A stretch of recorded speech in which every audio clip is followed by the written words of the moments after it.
आज हमारा ये आखिरी सेशन है और समय से हम बहुत आगे निकल गए, लेकिन कोशिश करते हैं कि जो पारिभाषिक शब्दावली जो टॉपिक है आज का, उस पर थोड़ी बात करें। तो कल वाला जो लेक्चर था ये जो पार्ट है, तो जब हम साहित्यिक अनुवाद या कोई भी अनुवाद करते हैं तो आप साहित्यिक को ना देखें, तो उसमें ये जो एस्पेक्ट्स है, तो शब्दावली में अगर हम जाना चाहते हैं तो हम ऐसे ही एक शब्दकोश सा या एक डिक्शनरी सी, या जब हम काम करना शुरू कर रहे हैं तो हम ऐसा कुछ बनाएं। तो ये जो 4 डोमेन्स हैं जहाँ पर आप अपने शब्दों को रख सकते हैं, यहाँ पर आप देख रहे हैं कि हम डायनामिक इक्विवेलेंस का जो कोई शब्द है तो उसका अर्थ क्या होगा। किसी के पास कोई जवाब है?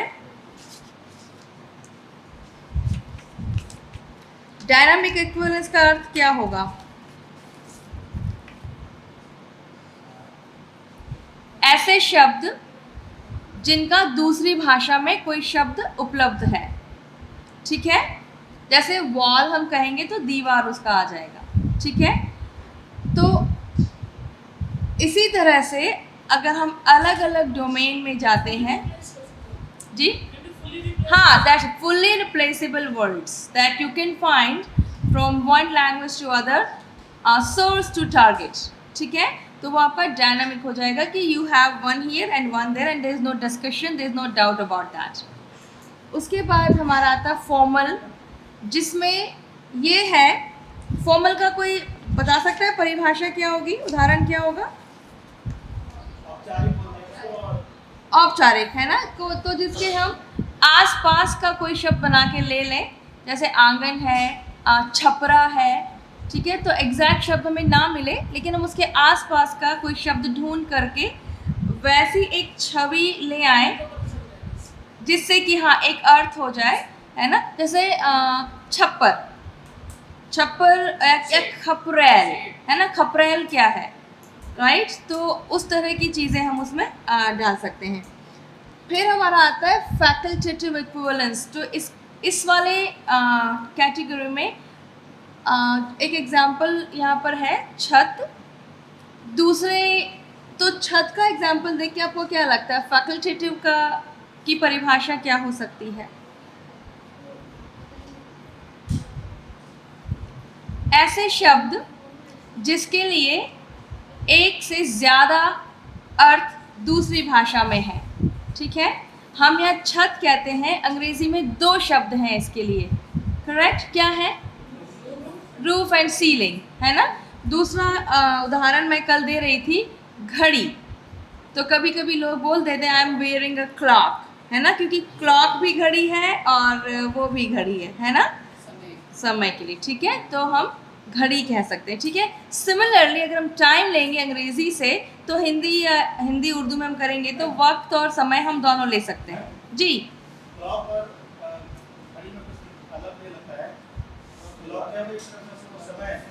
जी जी, बिल्कुल सही कह रहे हैं आप। तो लेकिन जो हम घड़ी कहते हैं, क्लॉक एंड वॉच, दोनों के लिए हम घड़ी कहते हैं, ठीक है।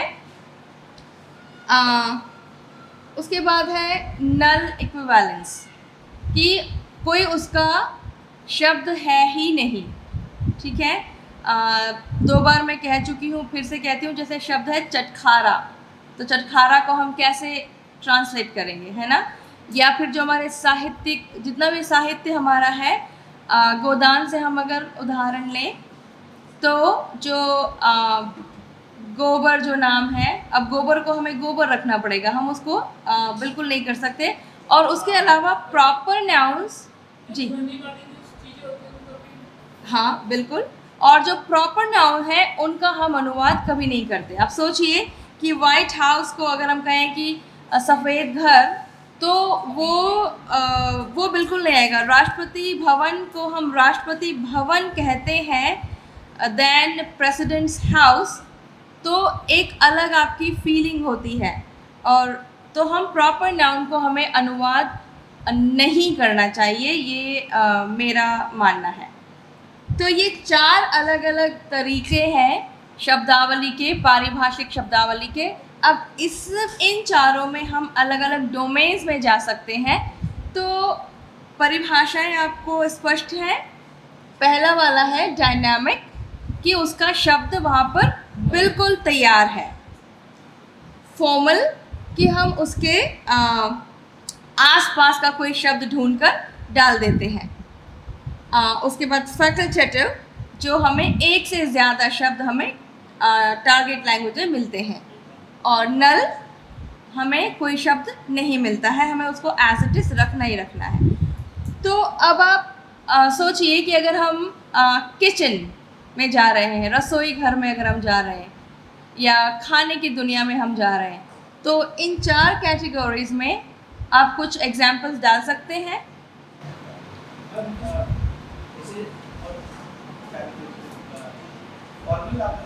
जी, फॉर्मल तो होता है जब किसी कार्यालय में या ऑफिस में जो भाषा या शब्दावली की होती है, जी, उसको बोलते हैं। जैसे न्यायालय में बहुत सारी शब्दावली है, जैसे मुवक्किल बोलते हैं, जी, क्लाइंट को बोलते हैं मुवक्किल, जी, अभियुक्त यानी दोषी, जी, इस तरह से वो फॉर्मल होता है। जी, फॉर्मल जो होता है वो आमतौर पर जो सामान्य लोग अपनी भाषा में कौन सा यूज करते हैं, जी, वो इन्फॉर्मल। जी। तो ये वो वाला फॉर्मल इनफॉर्मल नहीं है जो आप बताना चाह रहे हैं। हाँ, जो फॉर्मल इनफॉर्मल अब जो हम उस तरह से इस्तेमाल करते हैं, ये हमारे लिंग्विस्टिक एस्पेक्ट्स का एक पार्ट है, तो उसमें उसकी परिभाषा यहाँ बदल गई है। ओके, तो देखिए आप ज़रा कि इसमें आप कौन से, अगर आप किचन या खाना या कुलिनरी में जा रहे हैं, हाँ, तो उसमें और शब्द ढूंढिए, उस फील्ड में और शब्द ढूंढिए कि आप अगर खाने की दुनिया में हैं। फ्रिज, फ्रिज का हिंदी में नहीं है शब्द।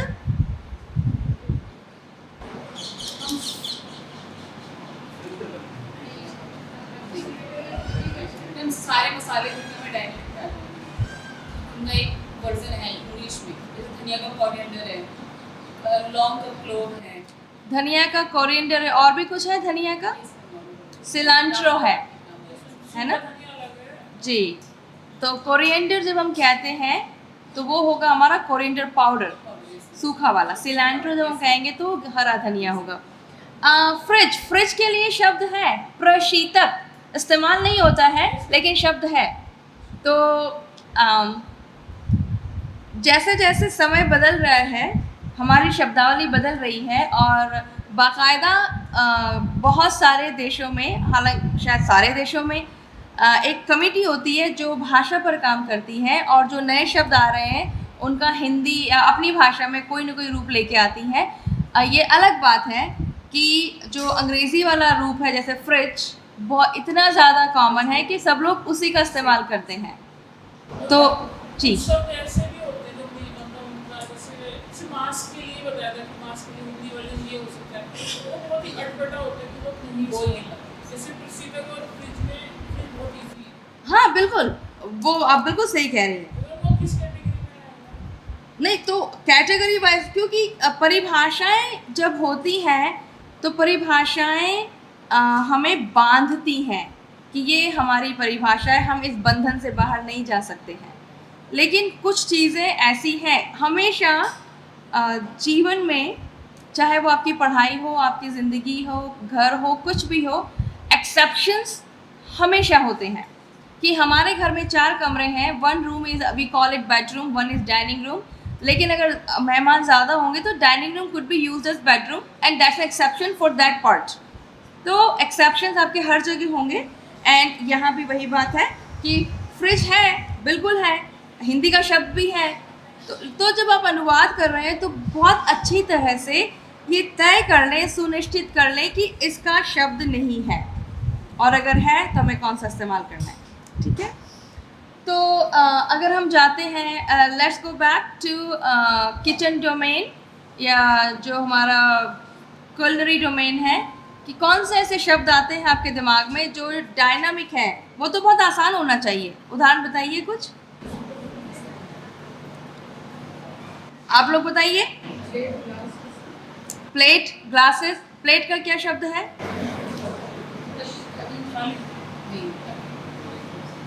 थाली, तश्तरी। ठीक है, ओके। तो ये तो हमारा हो गया ना कि फैकल्टेटिव की एक से ज्यादा है, फिर है ना।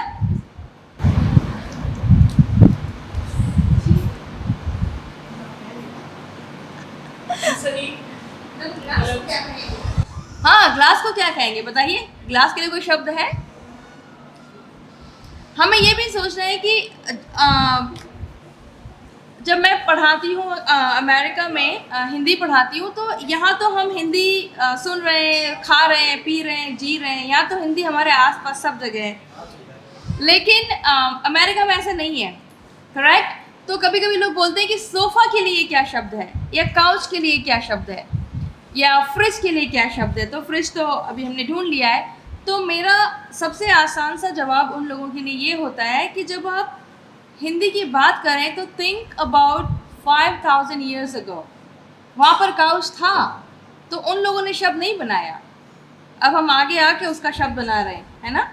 तो जैसे कुर्सी, कुर्सी हम चेयर को कह देते हैं, लेकिन मुझे नहीं लगता कि इतना पहले कुर्सी रहा होगा, कुछ बैठक का ऐसा कुछ शब्द बना होगा, बैठने से मुताल्लिक ऐसा कुछ। तो ये भी एक बात है कि हम ग्लास को क्या कहेंगे। ग्लास होते थे पुराने ज़माने में, go to Harappa and Mohenjodaro. तो कोई ऐसा बाउल होता था, हमारे यहाँ कटोरा बोलते हैं उसे, हाँ। जिसमें लोग पीते थे। हाँ। पानी, लस्सी वगैरह जो भी आपको लिक्विड पदार्थ जो भी आपको पीना है उसमें पिए। कोई ऐसी चीज़ जो होल्ड कर सके ना, जैसे और बहुत सी चीज़ें हमारी संस्कृति में। और अगर आप पुरानी भी देखेंगे, जैसे अगर आप विदेश के किसी म्यूज़ियम में जाएंगे तो आपको दिखाएंगे कि वर्ल्ड वॉर 1, वर्ल्ड वॉर 2, वो तो बहुत पुराना नहीं है, लेकिन उससे भी पहले आप जाएंगे नेपोलियन के एरा में, और उससे भी पहले जाएंगे तो आपको जो चीज़ें वहाँ मिलेंगी और देखेंगे आपकी वो इतनी छोटी सी कटोरी होती है। आजकल तो इतना बड़ा बड़ा होता है सब कुछ, पहले इतना बड़ा नहीं होता था। तो something that holds something, that kind of thing. पत्तल दौने, दौना, दौना इज अवर कटोरी ना, है ना। और आजकल तो शायद पत्तल के ग्लास भी बनने लगी है उस शेप में, राइट। और जो आप ग्लास कह रही है, तो मुझे लगता है सकोरा हो सकता है, मिट्टी का बर्तन।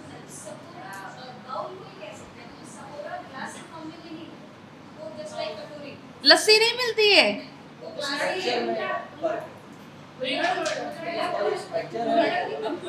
One by one.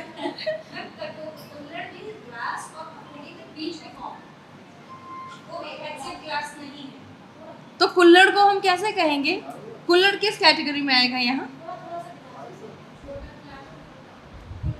तो दो चलते थे, गिलास और गिलसिया। वो गिलसिया। तो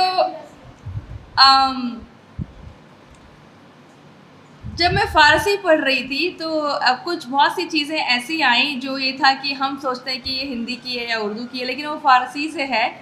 और कुछ तो शब्द बिल्कुल अंग्रेज़ी के हमारे इधर आ गए हैं। तो लिवान वहाँ कहते हैं उसको, कप को। फ़ारसी कोई बोलता है, आती है, correct me if I am getting it wrong.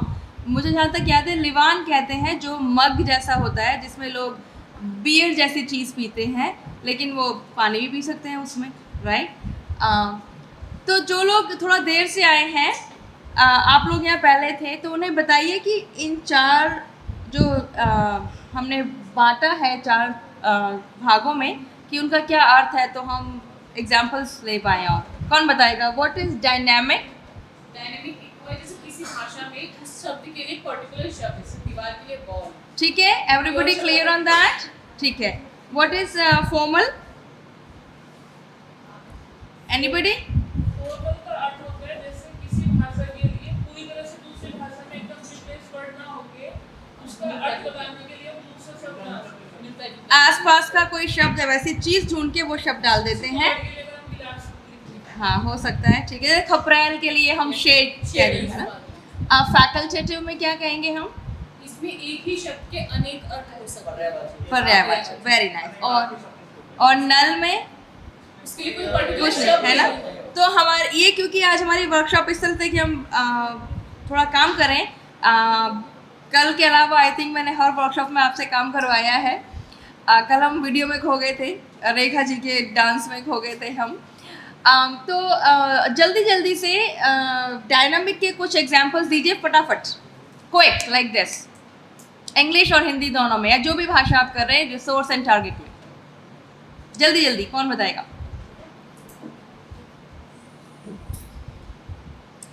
एक भाषा से दूसरी भाषा में उसके लिए शब्द है, हमें बहुत ढूंढना सोचना नहीं है। जैसे घर की होम हाउस। वेरी गुड, शाबाश। और मैम बुक, बुक के लिए पुस्तक और किताब। हाँ, तो ऐसे लिखने की जरूरत नहीं है, आप बोलिए, आपके यहाँ है सब कुछ कि चाबी, दोनों भाषा में बोलिए, ठीक है? कमरा, कमरा, दोनों भाषा में ठीक है, कमरा, रूम, इसमें बैंगल के लिए चूड़ी इस्तेमाल होते हैं। बिल्कुल। और radio transistor, radio, transistor, radio के लिए रेडियो आएगा हिंदी में। तो रेडियो के लिए शब्द है। ट्रांजिस्टर, ट्रांजिस्टर तो अंग्रेजी ही है ना रोशन जी, है ना? मैम इससे पेन के लिए कलम इस्तेमाल होता पेन के लिए और क्या होता है? पेन के लिए, कलम के अलावा लेखनी। वेरी नाइस, शाबाश। जी जी जी। किसके लिए? है। स्याही, स्याही। दवात तो पॉट को कहते हैं ना, इंक पॉट को हम दवात कहेंगे ना। और किसी ने दावत कह दिया तो मैम तो आंटी ने है ना, हो गया ना, अर्थ का अनर्थ, मात्रा यहाँ से वहाँ हो गई तो ओके। तो ये आपके डायनामिक है, इसमें कोई बहुत ज़्यादा नहीं। जैसे कल हम कर रहे थे एक शब्द अंडर, है ना, अंडर के लिए हमारे पास नीचे है, बहुत सारी चीज़ें हैं ना। तो जो अंग्रेज़ी से हिंदी में कर रहा है उसके लिए ये आ जाएगा हमारा फैकल्टेटिव में, क्योंकि अंडर के लिए बहुत सारे शब्द हमारे पास हैं, है ना। अंग्रेज़ी में कुछ और वर्ड है अंडर के अलावा? अगर हमें कहना है किताब बिस्तर के नीचे है तो अंडर ही लिखेंगे, कुछ और लिखेंगे? शायद एक ही शब्द है जहाँ तक मुझे याद है ना। Okay, let's move to formal. आसपास का हमें कोई शब्द ढूंढना है। क्या आपके पास शब्द हैं? जैसे खपरेल एक हमारा हो गया कि हम शेड कह सकते हैं। और सोचिए किसी भी भाषा में।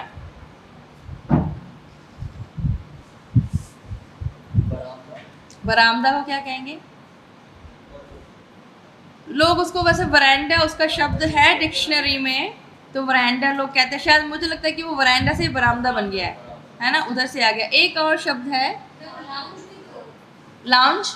हाँ, लाउंज कह सकते हैं। लाउंज जहाँ तक जी ओपन एरिया होगा। वरांडा। ओके, तो अभी हम जो बात कर रहे हैं तो जी गलियारा, वेरी गुड। कि जी दालान। ओके, तो ऐसा नहीं है कि मैंने कह दिया तो वो पत्थर की लकीर है कि वो करेक्ट है और आप कह रहे हैं तो वो करेक्ट है। हम सब गलत हो सकते हैं, हम सब सही हो सकते हैं।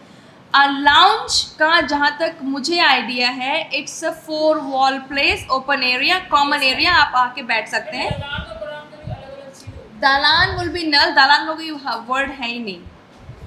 एक दलान घिरा हुआ होता है और बरामदा खुला होता है। बरामदा तो दालान में शायद दीवारें नहीं होती हैं। पर्पस दोनों का सेम है। हाँ। सामने में भी आकर के आदमी बैठेगा, वो बेडरूम नहीं होता जनरली, जी है ना। और लाउंज में भी आके बैठता है इंसान, खाता पीता सब टाइम वहीं पे स्पेंड करेगा, लेकिन सोना जनरली नहीं होता वहाँ। बिल्कुल, बहुत सही बात है। लेकिन जब हम अनुवाद कर रहे हैं तो we are not looking at the purpose, we looking at the meaning, है ना। तो जो गलियारे में आप सो भी सकते हैं, छोटा बच्चा है तो वो सुसु भी कर सकता है ना, और उसको सुसु करना वो कर सकता है वहाँ पे। तो और गलियारा जो है तो हमें एक आइडिया देता है कि गली की तरह कोई लंबी जगह हो जिसमें कम से कम एक दीवार खुली हो आपकी, है ना। और उधर के जब 3 रास्ते हो सकते हैं, उसके एक दीवार खुली है, एक रास्ता उधर, एक रास्ता इधर है। तो बहुत सोचना है हमें। हम जब गलियारा कह रहे हैं तो एक तस्वीर आती है कि एक लंबी सुरंग जैसी कोई चीज़ है, लेकिन वो सुरंग नहीं है ना, वो कहीं ना कहीं खुलता है कि और एक दीवार आपकी इस तरफ खुली होती है। बरामदा is the same thing. I think बरामदा माइट बी द बच्चा ऑफ गलियारा, हो सकता है कि क्योंकि बरामदे में बैठते तो छत होती है, सामने खुला होता है, तभी उसे बरामदा कहते हैं, है ना। एक और कोई शब्द आया था, गली और गलियारा, इसमें क्या डिफरेंस आएगा? क्योंकि पहले लोग ये कहते थे कि मान लीजिए अगर कहीं जा रहे हैं, बारात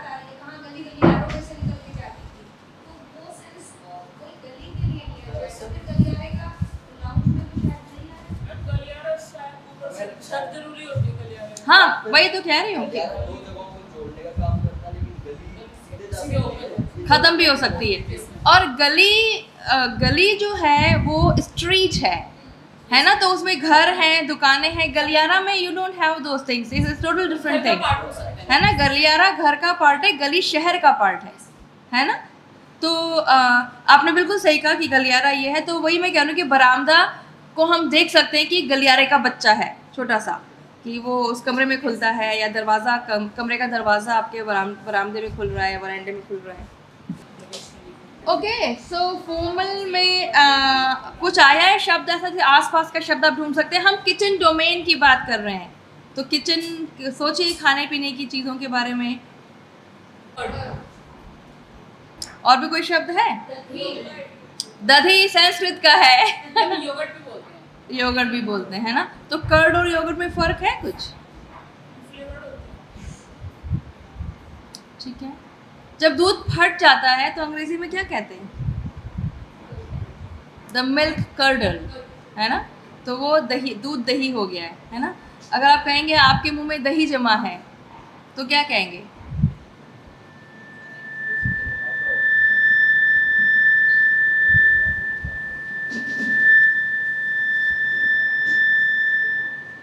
क्या कहेंगे? आपके मुंह में दही जमा है, this is yogurt in your mouth.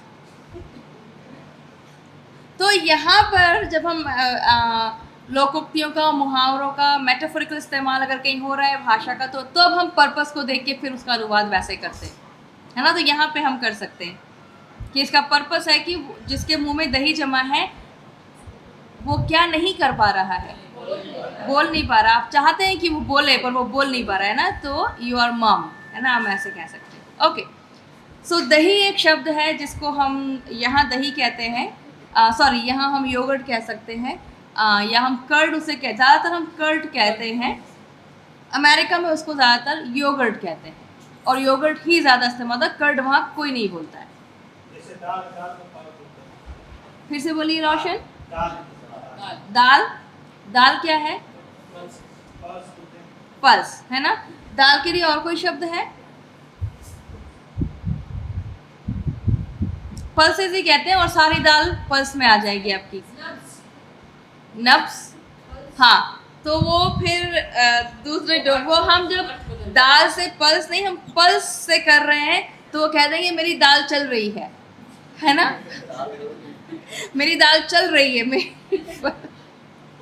तो ये चीज़ें बहुत होती हैं जब वो डिक्शनरी में शब्दकोश से आप पूरा एज इट इज शब्द निकाल लेते हैं और फिर आप बिना सोचे समझे अनुवाद करें, तो आप ये कह देंगे कि जब दाल आपकी पक रही है तो मेरी दाल बंद है ना, या मेरी नब्ज पक गई है, राइट। तो ये बहुत होता है, हमारे सामने ऐसे उदाहरण बहुत ज़्यादा आते हैं। तो आसपास का शब्द एक दही के लिए हम यहाँ पे हम कर्ड कहते हैं, वहाँ पे योगर्ट है, तो योगर्ट को हम दही कह सकते हैं, बट योगर्ट इज़ नॉट दही, है ना। ओके, फैकल्टेटिव जिसमें एक से ज़्यादा है, ये तो बहुत उदाहरण है हमारे पास सारी भाषाओं में। ये एक छत है, तो छत हमारा सोर्स है। टारगेट में अंग्रेजी हम टारगेट बना रहे हैं, तो उसमें रूफ और सीलिंग है। और कोई शब्द? काफ़ी सारे आ गए। अभी हिंदी में सोचिए पहले एक शब्द, और अंग्रेजी में उसके लिए दो हैं। इंग्लिश में वाटर है लेकिन हिंदी में पोषण। हाँ, तो ये अदर वे आपका वो हो गया, बिल्कुल। और कुछ? कमल, कमल के लिए क्या है? और उसमें लोटस है, ठीक है। तो हम अंग्रेजी को यहाँ पे सोर्स बना रहे हैं, हिंदी को टारगेट बना रहे हैं। उल्टा चाहिए, हिंदी में जैसे एक यहाँ पे हमने एक ही सिर्फ लिखा है छत। एक कल मैंने एग्जाम्पल दिया था घड़ी, है ना। और कुछ?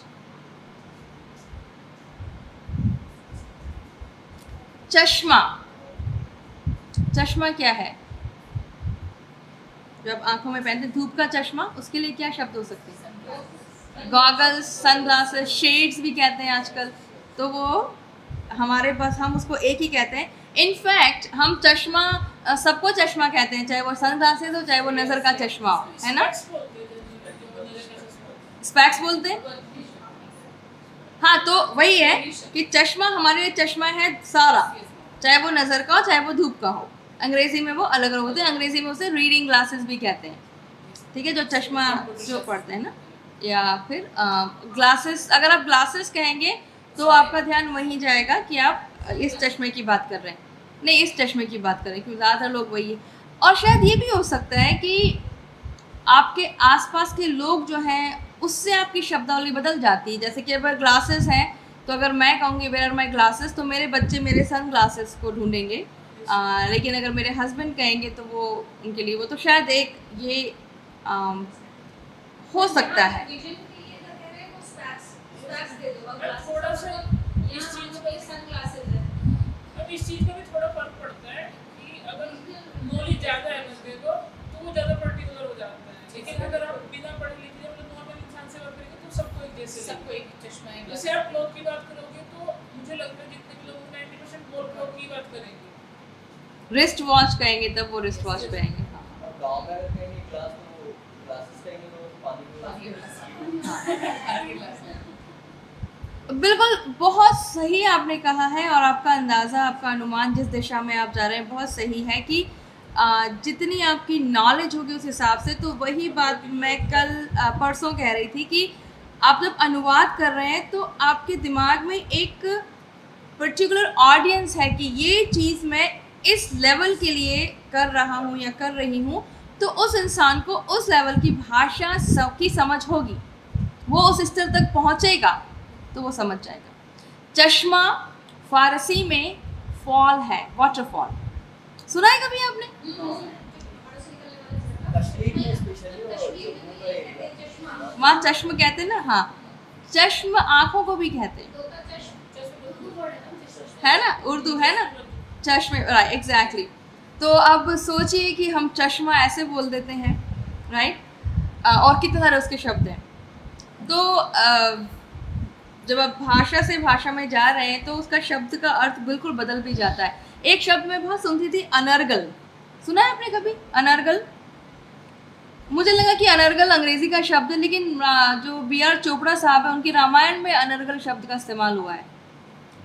याद है किसी को कुछ? कुंडी को कहा जाता है जी, कुंडी, लैच अंदर नहीं, मैं अनर्गल कह रही हूँ, not Argala. Argala will be कुंडी ना। हाँ, अनर्गल अननेसेसरी, बेकार की बात है जिसका कोई बेस नहीं है। बिल्कुल। तो मुझे बताइए, और शब्द आपके दिमाग में क्या आता है कि ऐसा कोई शब्द जो हिंदी में या भोजपुरी में, अवधी में, संस्कृत में सिर्फ एक है और अंग्रेज़ी में 2 है, या हिंदी में कोई एक है, भोजपुरी में 2 हैं? थोड़ा सा मशक्क़त कीजिए मस्तिष्क की।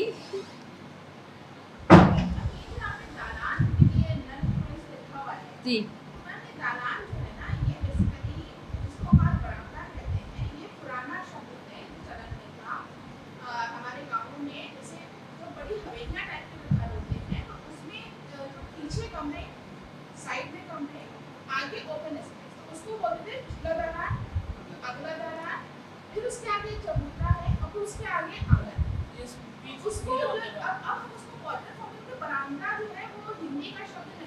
हाँ, वरांडा, हाँ वो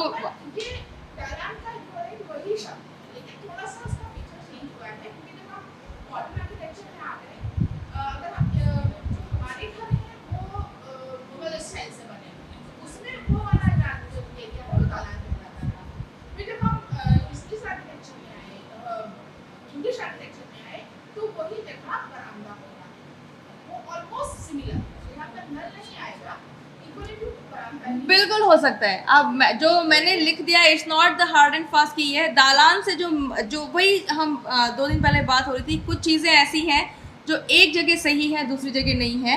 तो दालान से जो तस्वीर मेरे दिमाग में आती है वो ये है कि बिल्कुल खुला एरिया है जिसमें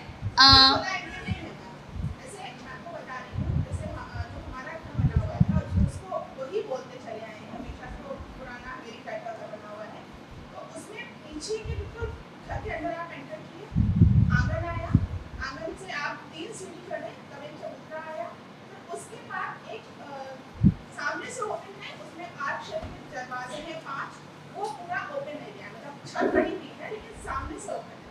फिर उसके पीछे जो है वो आपकी terrace है। अच्छा, वो कवर्ड है, छत है उस पर। छत है उस पर, हाँ। आर्क शेप के दरवाजे बने हुए हैं, बड़े-बड़े। हाँ, हाँ। बहुत बड़े-बड़े दरवाजे, मतलब 5 दरवाजों का ओके। उसको दालान बोलते थे। तो वो अगला दालान और जो पीछे कमरे हैं अगला दालान और उसके साइड से भी कमरे हैं। हाँ, और उन दलान में छज्जा भी होता है। मुझे भी लगा कि छज्जा भी होता है आगे, बिल्कुल। मुझे लगा कि नहीं होता है, बट अब उनको पता है तो हम उनकी बात मान लेते हैं। मैं उसको दरा जितने भी उसके दर होंगे, एंट्रेंस जितने भी होंगे, उसके नाम से मैं दालान को कॉल करते हैं। जैसे 3 है तो 3 गली, हाँ। 5 है तो 5 गली। हाँ। दालान। Very nice. तो well you have it now. आपको समझ में आ गया कि दालान क्या है, तो हम खपरैल कर देते हैं, ठीक है। नल के लिए हम खपरैल कर देते हैं। खपरैल को कैसे कहेंगे? छप्पर। हाँ, अंग्रेजी में क्या कहेंगे? बिल्कुल, बिल्कुल। हाँ, हाँ। तो अंग्रेजी में क्या कहेंगे उसे? शिंगल्स कहते हैं कुछ लोग, कि वो शिंगल्स बने हुए हैं ऊपर, जो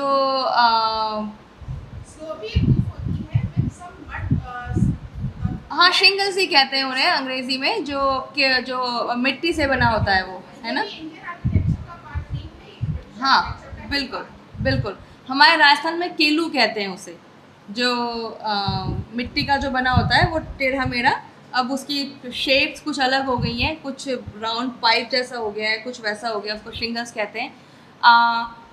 छज्जा जिसे हम कहते हैं, खपरैल जिसे हम कहते हैं, छप्पर जिसे हम कहते हैं, अंग्रेजी में पहली अगर आपको कुछ करना है अनुवाद, पहला शब्द क्या आएगा आपके पास?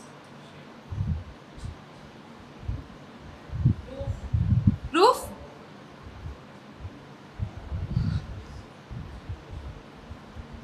छज्जा, खपरैल, खप्पर, सॉरी नॉट खप्पर, छप्पर।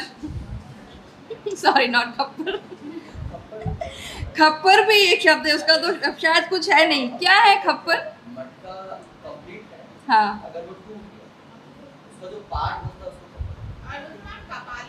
जो साधु होते हैं वो जो लेकर के ऐसा घूमते हैं उसको भी खप्पर बोलते हैं। तो वो टूटा फूटा नहीं है फिर। मतलब आधा जो बेस होगा उसका, आधा सिर्फ इतना हिस्सा बचे, क्योंकि कुछ टिक सके कोई भी लिक्विड अगर आप लें तो रुक जाए उसका। तो जो आप कह रहे हैं कि जो साधु लेके घूमते हैं वो टूटा फूटा नहीं होगा फिर? तांत्रिक साधु। हाँ, वही हाँ। वो मैम ब्लैक कलर का ऐसा रहता है, लंबा सा, वो टूटा हुआ होता है। हाँ, तो बहुत सी चीज़ें हैं जो अपने अपने एरियाज़ में उनकी एक परिभाषा बनी है और बाहर जाके वो बदल जाती है। और कई बार ये भी है कि हम एक परिभाषा में बंधे हैं। जब हम लोगों से बात करते हैं, सीखते हैं, सुनते हैं, समझते हैं कि उसका ओरिजिन कहाँ से है, तो हमें ज़्यादा उसकी रियलिटी का आभास होता है और हम उसको फिर इस्तेमाल करना शुरू करते हैं। जैसे चश्मा। जब तक मैं आकाशवाणी में मैंने काम करना शुरू नहीं किया, मुझे नहीं पता था चश्मा ऑल्सो मीन्स वाटरफॉल, है ना। लेकिन अब मुझे पता है। हाँ, हम कश्मीर में नहीं है ना, इसलिए हमें नहीं पता था।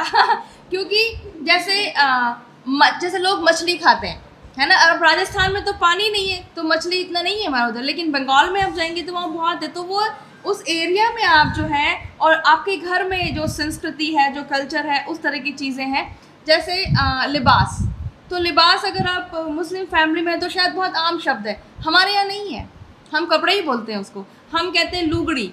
मुझे नहीं पता कितने लोगों को लुगड़ी शब्द का अर्थ पता है कि लुगड़ी क्या है। लुगड़ी इज़ ए स्मॉल स्कार्फ, जिसे हम स्टोल कहने लगे हैं आजकल। वो छोटी आधी चुन्नी जैसी होती है कि जो महिलाएं अभी तो उसको ओढ़ना भी कहने लगे हैं, लेकिन लुगड़ी कहते थे और अभी भी लुगड़ा कहते हैं, लुगड़ी ऐसे कहते हैं जी। लिबास के लिए पोशाक और पहनावा भी यूज करते हैं। हाँ, बिल्कुल करते हैं पोशाक। लेकिन हमारे यहाँ पोशाक, हमारे घरों में पोशाक भगवान के लिए जो होता है उसे कहते हैं। राजपूत फैमिलीज में पोशाक उसे कहते हैं जो महिलाओं के लिए बनाई जाती है, ख़ास करके शादी वगैरह के मौक़ों पर। उसे पोशाक कहते हैं। जो थोड़ा सा उसमें हैवीनेस का कुछ आता है उसे हम पोशाक कहते हैं। सार्कज़म में आप कह सकते हैं।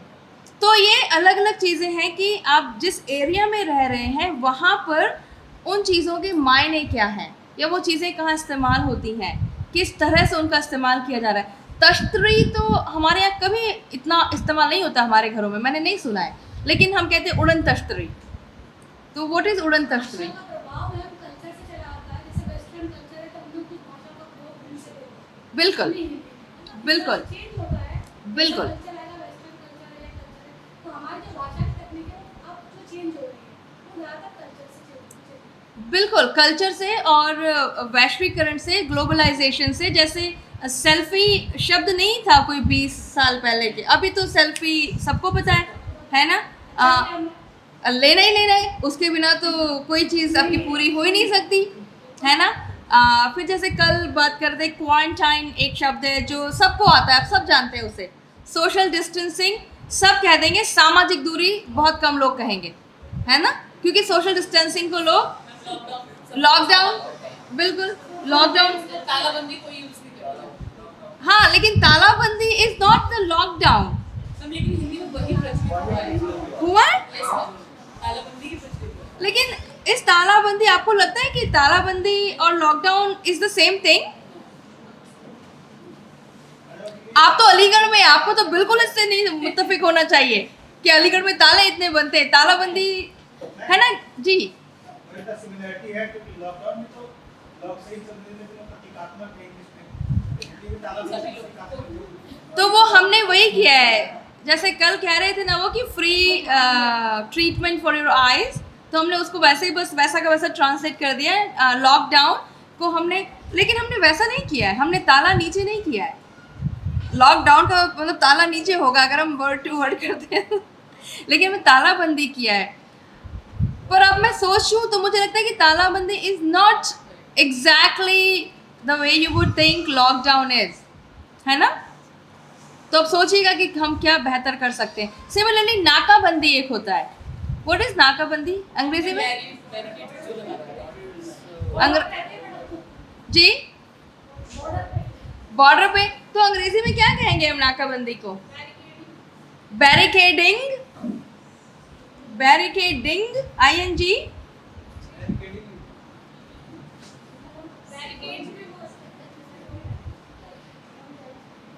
ओके, वहां पर पुलिस ने नाकाबंदी की है, कैसे कहेंगे? वहां पर पुलिस ने नाकाबंदी की है।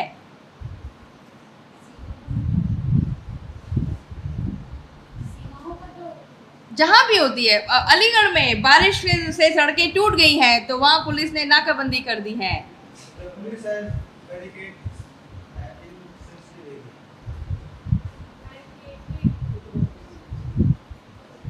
How about the police blocked those roads? कह सकते हैं? नाकाबंदी उसमें आता है, जैसे आपने कहा कि वहाँ पर नाकाबंदी नहीं होती, अगर किसी को पकड़ना है नाकाबंदी की चेकिंग होती है। चेकिंग इन्वॉल्व है, जहाँ पर चेकिंग इन्वॉल्व है वहाँ पर नाकाबंदी की जाती है, ये पुलिस का टर्म है। Very good. सो एग्जैक्टली, तो हम ब्लॉक करेंगे तो वो भी बंद है एक तरह से ना, राइट? लाइक, और बैरिकेड करेंगे तो भी बंद है, ठीक है? नाकाबंदी तो ये एक हमारा अलग डोमेन हो गया है कि जब हम नाकाबंदी कहेंगे तो ऑटोमेटिकली हमें समझ में आएगा कि चेकिंग वहाँ पे हो रही है। चेकिंग का शब्द होना ज़रूरी नहीं है, लेकिन वहाँ चेकिंग हो रही है ना? लेकिन अगर सिर्फ ब्लॉक कहेंगे तो हो सकता है चेकिंग भी हो रही हो, नहीं भी हो रही हो, दोनों चीज़ें हो सकती हैं। इसमें closed और block, दो शब्द हमेशा चलता है। जी। This road is closed। हाँ और तो फिर इसको कैसे करें? हाँ, तो आप मुझे बताइए कैसे करेंगे? अगर आपने कहा दिस रोड इज क्लोज्ड, अगर सिर्फ इतना परमानेंट बंद है। उतना लिखा है द रोड इज क्लोज्ड और दिस रोड इज क्लोज्ड, उसका क्या अर्थ लगाते हैं आप? हमेशा के लिए बंद है? पहले चल रहा था अब बंद हुआ है।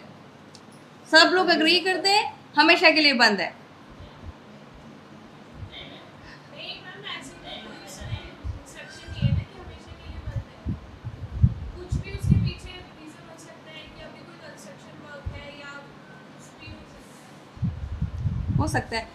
एक मैम नाकाबंदी चेकिंग के लिए भी होता है, किसी को पर्टिकुलर पकड़ना है हाँ, तो पुलिस पुलिस। नाकाबंदी करती है और वो हर गाड़ी को चेक करते हुए निकालती है। तो नाकाबंदी मेरे ख्याल से शायद पुलिस की ही वोकैबुलरी है ना? कभी कभी घर में होता है कि उसकी नाकाबंदी हो गई, नहीं होता ना, लेकिन हम ये कहते हैं उसकी धुलाई हो गई, है ना। कपड़ों की धुलाई भी होती है, उसकी भी होती है, तो वो हम कह सकते हैं। तो कुछ चीज़ें जो बिल्कुल सेट है कि यहाँ पे उसका इस्तेमाल होगा, यहाँ पे उसका इस्तेमाल हम नहीं कर सकते हैं। तो आसपास के शब्दों को हम ढूंढ रहे थे, फैकल्टेटिव शब्द हम ढूंढ रहे थे कि एक से ज़्यादा उसमें कुछ है। तो नाकाबंदी, क्लोज, जब हम एकदम बिगिनिंग हम कर रहे हैं तो we can probably use this words, क्योंकि कहीं ना कहीं उसका अर्थ आता है बंद होने से। ओके, बंद एक शब्द है हिंदी का, उर्दू का, हम बहुत इस्तेमाल करते हैं। ये सोर्स में अगर हमारा बंद है, टारगेट अगर हम अंग्रेजी लेते हैं तो कितने शब्द आ सकते हैं? Could that be facultative?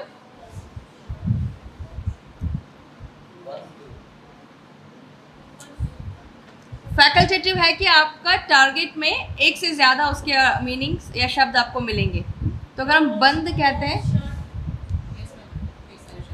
है ना, तो हम जब कहेंगे कि मेरी घड़ी बंद है, क्या कहेंगे? My watch doesn't work is the correct translation, है ना। मेरी घड़ी बंद है, my watch doesn't work, और function, है ना, ये आपका होगा। my watch stopped, तो अच्छी अंग्रेजी नहीं है कह सकते हैं, क्योंकि आप अनुवाद में सबसे पहली शर्त है आपका अर्थ वहाँ तक पहुँच जाए, है ना। तो मैं एक एग्जांपल दे रही थी, आप लोग कुछ लोग शायद यहाँ पे थे, हॉट क्लोथ्स का। जब मुझे मैं अंग्रेज़ी सीखना मैंने शुरू किया था, अभी भी सीख रही हूँ, पर तब तो बहुत शुरू ही किया था मैंने। तो मैं एक एग्जांपल दे रही थी कि तो बंद के लिए कुछ शब्द हैं। आप लोग सोचिए, मेरा तो इतना छोटा सा दिमाग है, कचौरी जैसा, आपका नारियल जैसा है। सोचिए कि क्या क्या शब्द हो सकते हैं। और यहाँ पर मैम ये वर्क और स्टॉप को लेकर के ना, हाँ, इसमें ये लग रहा है जैसे स्टॉप कहने का मतलब है कि बाहर से फोर्स करके रोका जा रहा है, स्टॉप। और Okay. वर्क जो है वो एक पार्टिकुलर जब तक एनर्जी है तब तक वर्क कर रहा है, और एनर्जी खत्म होने के बाद कार्य बंद हो रहा है। so stop the work, stop the car, or they stop the function. तो गुड, वेरी गुड, कि फोर्सफुली या बाहर से कोई आपका एक्सटर्नल एलिमेंट है जो आपको उसको रोकने को या बंद करने को मजबूर करता है। ठीक है, ओके। और कोई शब्द आते हैं आपके दिमाग में? उनके लिए नजरबंद भी बोला। हाँ, बिल्कुल बिल्कुल। एक शब्द है नाड़ा। नाड़ा कहाँ बैठ, किस जगह जाएगा? डायनामिक में जाएगा कि हमारा एक बिल्कुल वैसा शब्द है, हम उसको एज इट इज ले सकते हैं, it will convey the meaning of नाड़ा।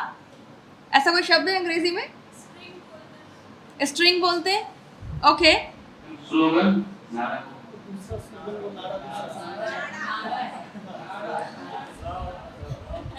ये भी है, मेरा नारा नारा हो गया हमारा नारा जिंदाबाद हमारा नारा अमर रहे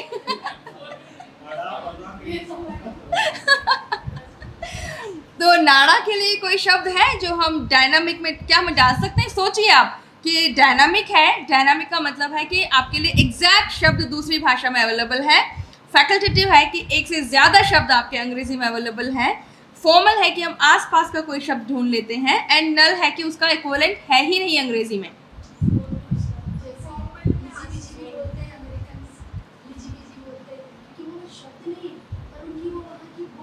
नाड़ा, नाड़ा लिसी पिसी बोलते हैं। हाँ, ओके। जहाँ तक मुझे पता है नाड़ा वहाँ पे नहीं होता है, तो वहाँ पे शब्द है ही नहीं नाड़े का। ठीक है, लेकिन कोई शब्द नहीं है, लेकिन जब वो यूज करते हैं तो इजी बिजी ही कहते हैं। वहाँ नाड़ा होता ही नहीं है, मैं तो वहीं रहती हूँ तो मेरे हस्बैंड को जब यहाँ शादी हो रही तो कुर्ता पजामा पहनाया गया, तो वो नाड़ा का जो क्लोजेस्ट चीज़ अमेरिका में जो आती है वो है शू लेसेस। दैट्स इट जी। हाँ, अलग है। लेकिन एक तरह से बांधने का तरीका मुझे भी अभी ख्याल आया इस बात का कि तरीका उसका बिल्कुल सेम है बांधने का आपको। Classes हो गए। नाड़ा नहीं होता है पहनने के लिए, लेकिन जो ये नाइट सूट टाइप पजामा आते हैं उसमें वो होता है, उसको बोलते हैं कुछ या नहीं बोलते, वो अलग बात है। उसको बेसिकली ड्रॉ स्ट्रिंग बोलते हैं, स्ट्रिंग बोलते हैं, लेकिन वो सिर्फ दिखाने के लिए है। If you don't use it it would work perfectly fine. कि जी जैसे यहाँ तो उसके लिए नारा उसके लिए करते हैं कि बिहार में नारा जो नारा स्लोगन होता है उसके लिए नारा यूज होता है और डोरी के लिए नारा यूज होता है। नारा वो लड़का वाला र होता है या नारी वाला र होता है? दरअसल क्या हो रहा है, डब होते हैं। वो कहेंगे ना कि सड़क, हम कहेंगे सड़क, वो कहेंगे सड़क। इसमें पेड़ बोलते हैं। घोड़ा यहाँ पर जब ट्रेनिंग होती थी और जब बिहार का स्टूडेंट आता था तो उससे कहलवाते थे क्या कि बोलते हैं कि घोड़ा सड़क पर सरपट दौड़ रहा है, और फिर वो लोग जैसे बोलते थे घोड़ा सड़क पर सरपट दौड़ रहा है।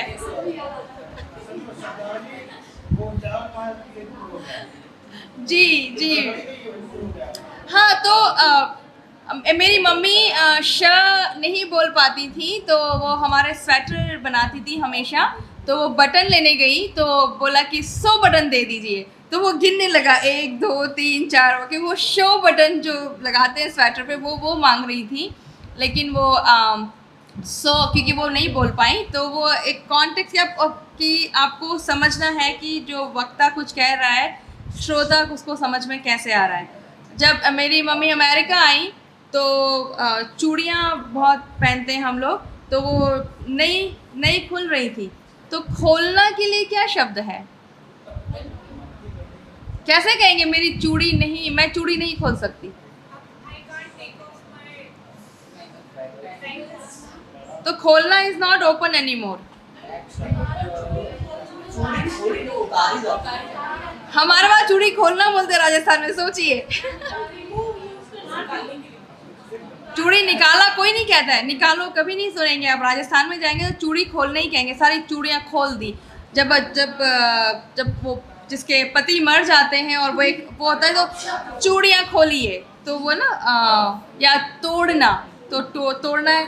सो खोलना इज नॉट। अच्छा, कपड़े खोलिए कैसे कहेंगे? कपड़े खोलिए कहेंगे? बदलिए तो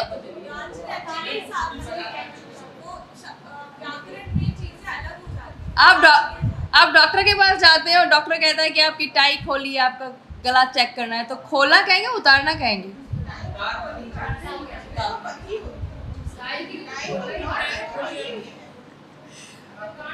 तो हमारे राजस्थान में तो कहते हैं कि जल्दी कपड़े खोलो और तैयार हो जाओ या नहा लो, तो हम तो खोलना कहते हैं, इधर नहीं कहते। तो जब राजस्थान जाए तो फिर सोचिएगा कि जूते खोलो या जूते उतारो। बड़े सभी लोग हैं। हम तो खोलते ही हैं, खोलो मारो। उतारना मतलब है कि आप मारने के लिए उतार रहे हैं।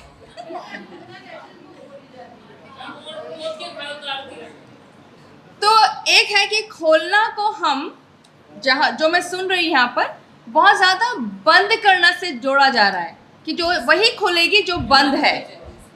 अगर वो बंद नहीं तो हम उसको खोल नहीं सकते। ठीक है, तो चलिए कपड़े उतारिए तो कैसे कहेंगे? जूते उतारिए, सूटकेस उतारिए। ब्रिंग डाउन ही है पक्का। सूटकेस उतारना है तो उतारना का मतलब हम जो लेते हैं वो हमेशा नीचे की तरफ आता है ना, तो सूटकेस उतारिए, कपड़े उतारिए, वेरी गुड। सो रिमूव भी कहते हैं, रिमूव योर शूज, है ना, remove your glasses, remove your bangles. तो मेरी मम्मी को कहा था चूड़ी निकालिए, तो अंग्रेजी में वो कह रहे थे लंदन में, तो my mom said bangles not open and she was able to convey and then they let her go. तो क्योंकि हम खोलना कहते हैं तो वहाँ मम्मी ने खोलना का इस्तेमाल किया। ओके, आई थिंक कि मेरा समय पूरा हो गया है। नाजिर बेगम यहाँ आ गई हैं, so thank you so much for being a lively audience and दिमाग की जो आपकी मसल्स है उनकी वर्जिश करते रहिए, नई नई चीज़ें आती जाएंगी, लोगों से मिलिए, बातें कीजिए, देन यू विल रियलाइज कि हम जो जानते हैं वो इतना सा है, इतना सारा हम नहीं जानते हैं, my self included in that part, कि हम कहते हैं हमें आता है लेकिन हमें जो आता है उससे ज़्यादा हमें नहीं आता है. So keep that in mind, be humble and always learn from others, क्योंकि हमेशा आप कुछ नया सीखेंगे. That will be beneficial for your life and your work and the whole society as a whole. Thank you. नमस्ते.